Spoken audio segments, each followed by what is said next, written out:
Hello and welcome back to Bits and Bobs. Today's video is all about the 1668 shilling from the reign of King Charles II, the coin we can see on screen now.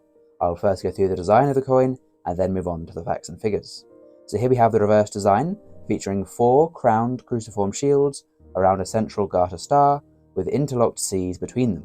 There are 2 interlocked C's for Charles II. We have an Irish shield with the Harp of Ireland, an English shield to the top with the 3 lions, a Scottish shield to the right with the Lion Rampant of Scotland, and to the bottom the fleur-de-lis for France, as England still claimed ownership of lands in France.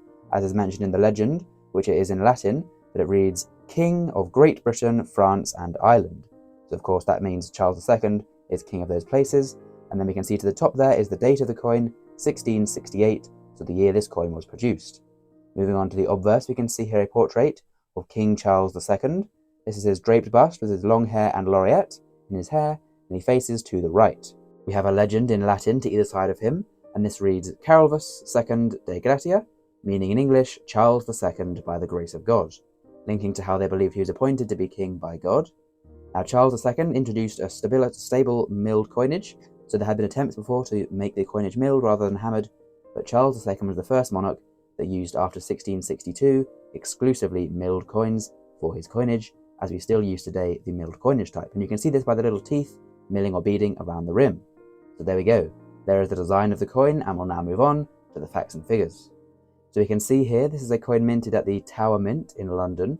This was actually the Tower of London on Mint Street, where all coins were produced in this time. The coin is composed of 0.925 silver, so this is 92.5% pure, or known as sterling silver, for the composition in this coin. The weight of a shilling back then was 6.02 grams, so a fairly large coin, a bit of weight behind it, and a diameter of 25 millimeters, so slightly bigger than a more modern shilling, or around the same size as a 2p piece today. The mintage for this coin is unknown, as back in the 1600s, they did not record production numbers or mintages of the coins that they produced back in those times.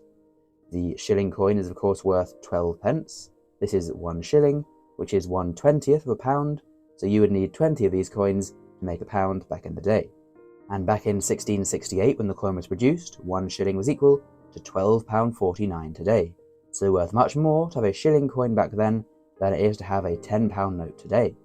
And the coin was demonetised in 1817, following the Great Recoinage and the new modern shilling being introduced. Now then, moving on to the value of the coin today for a collector, it'll sell for around £35 in poor condition, around £125 in fine condition, £1,800 in extremely fine condition, and even better than that, over £2,750, as they are never found quite uncirculated. So there we go, a lovely historic and absolutely beautiful coin, a real lovely design on both sides, and an honour to own in a collection, so comment down below if you have one of these style of shillings.